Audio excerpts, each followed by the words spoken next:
Hello everyone, welcome to another new video. In this video, I will show you how to fix if NFC is not working on Infinix Smart 20. Let's start the video if you want to fix this problem. So first of all, restart phone. Just click and hold side power button and click on this restart icon. Again, click on this restart icon. You will see your phone is restart.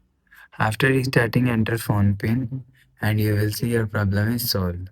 But if it not solved, if you want to fix this problem, go to app library. Here click on settings app. Now in setting, click on my phone and you will check your software update is latest.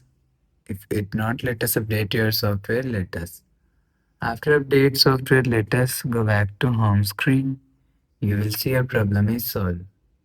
But if it doesn't fix this problem, so click on settings app. Now in setting, scroll down to end, click on system. After click on system, click on reset phone and click on reset all settings. Click on reset and enter phone pin. Click on this icon, you will see your problem is solved. So that's how you can fix if NFC is not working on Infinix Smart 20. If you like the video, please subscribe. Thanks for watching.